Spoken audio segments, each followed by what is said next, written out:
Thomas the Tank Engine and Friends, Tales from the Rails, Episode 11, Timothy and the Trucks.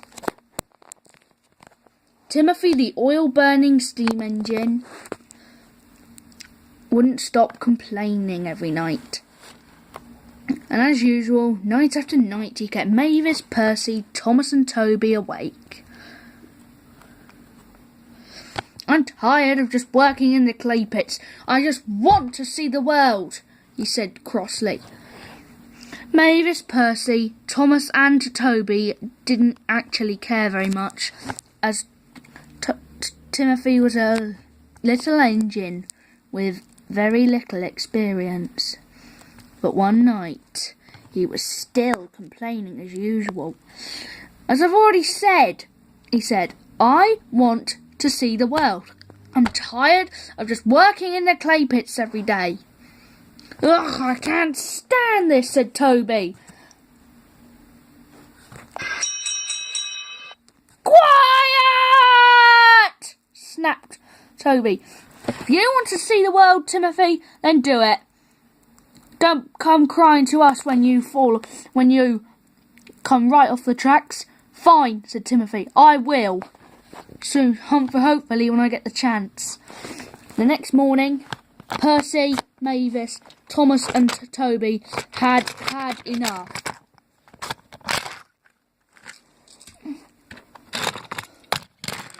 And they just pulled out of the sheds as they had enough.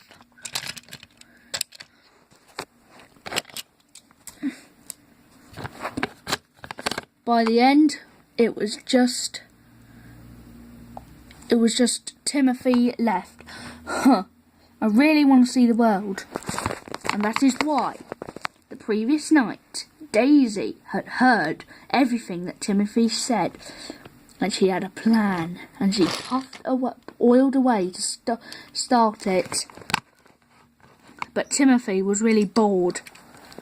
"I really want to see the world," he said.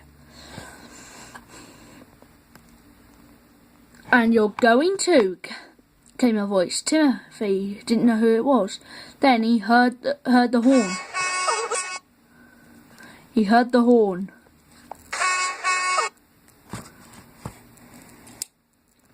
"Who's that?" he said. "It's me," said Daisy. "I've got some trucks to take from the loading yard, the Sodor cargo yard tomorrow. But if you take them instead of me, I'll help in the clay pits." "Thank you," said Timothy. "That will be nice." The next morning, a few minutes later, they asked their drivers, and when they said yes, Timothy ran happily away to the cargo yard. And he was really, really looking forward to it.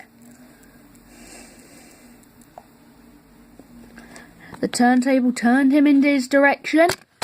Turned it in the direction he had to take, and he puffed off.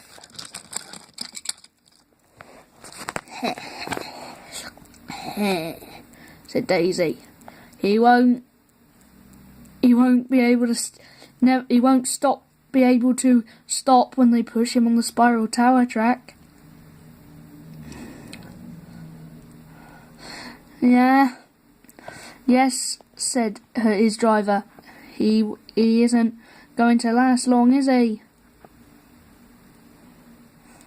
"No, he's definitely not," said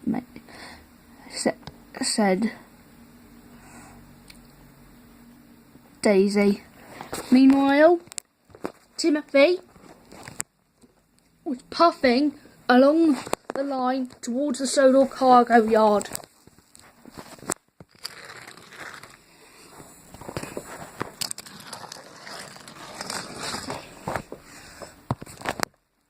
"I get to see the world at last," he said. And then he puffed on.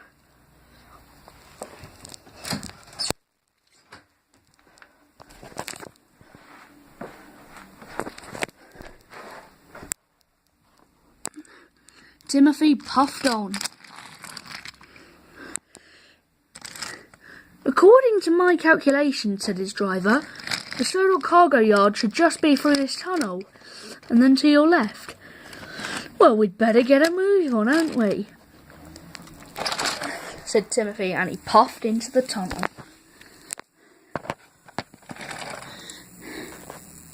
He eventually found his way in through into the cargo yard, and then he said to everyone, "Hey everyone," he said, "what's going on here? We're loading the train for Daisy. Oh, she's asked me to take it."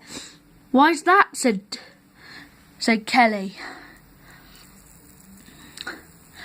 "Oh, she was too sick," said Timothy.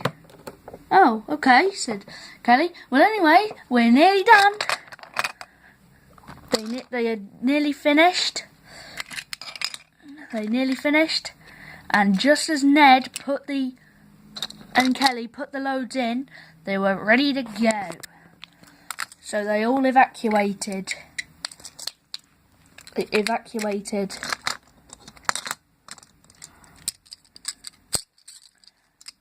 And then Timothy was ready to go. "You'll have to shunt those trucks a bit," said Kelly. "Why?" "Because they're in a mess," said Butch. Okay, I'll just need to turn around." So Timothy turned around, and then he was coupled to the trucks. "Now back up to your Hector. That's it. Now to the left, to your right.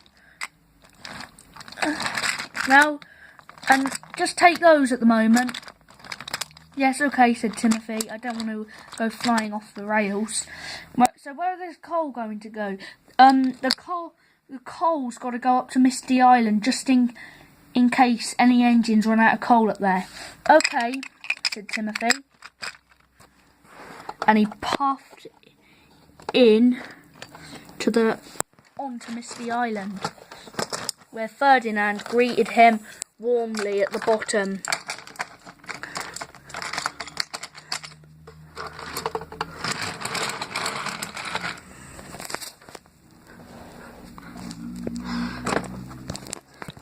"Here you are," he said. "Oh, thank you, Timothy, he said. And he left and he went back in to fetch some more trucks while Ferdinand took the coal away.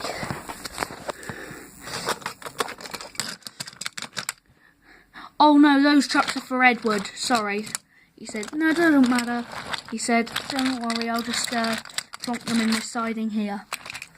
Marion moved out, had gone back to the clay pits already.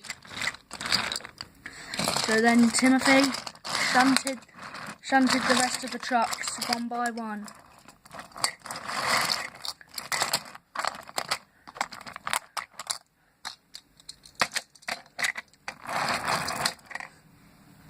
And he shunted them. "Well, wish me luck," he said. And he pulled the trucks away.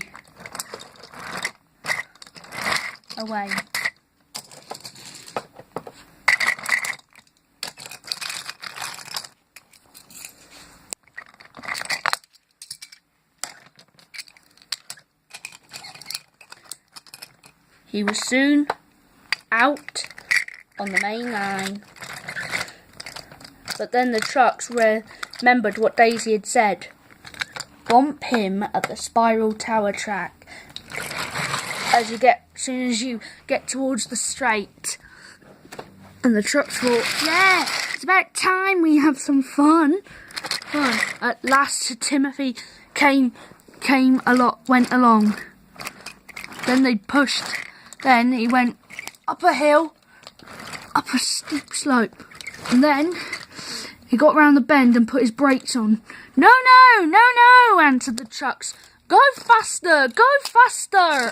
Before Timothy realised, the trucks were rattling and pushing him down the hill, and were rattling and laughing behind him.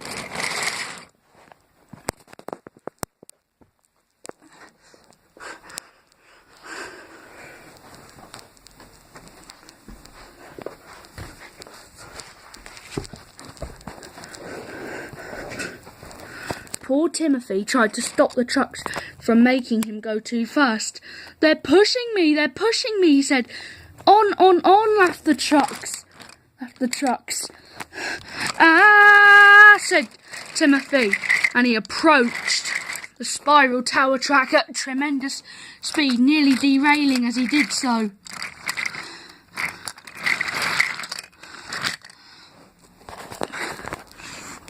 And he raced up the hill.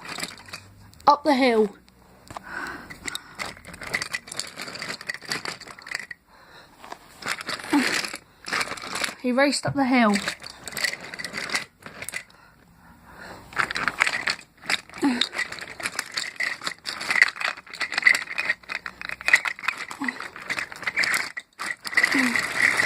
"Ah," he cried.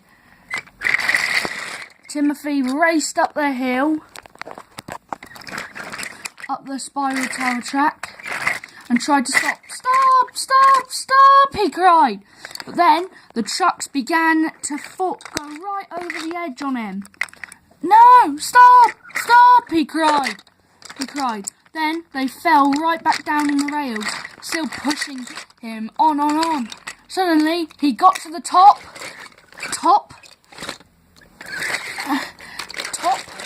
and then he was dangling over the edge. 2 trucks were rolled harmlessly down the hill and was safe. Now Timothy was in terrible danger. "Ah," he cried. "Hang in there," said the trucks, laughing. "Not funny," he said. News of the accident was soon heard about by Sir Topham Hatt.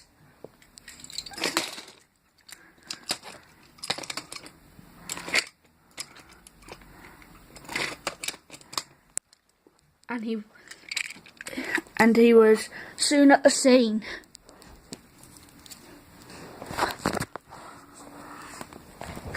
And he got out of his car. "Timothy," he said, lying down, "what are you doing up there?" "Sorry, sir. I bought Daisy's trucks." "Why did you come here so fast?" said Sir Topham Hatt. "I didn't mean to," said Timothy. "I was pushed by the trucks." "Well, then you got a lot to learn about trucks then, Timothy. After pushing them about at the cargo yard for a few weeks, you'll learn almost as much as Daisy. Then you'll be a really useful engine." "Thank you, sir," said Timothy. Timothy felt very stupid and hoped that maybe, just maybe, that shunting in the cargo yard would teach him a lesson.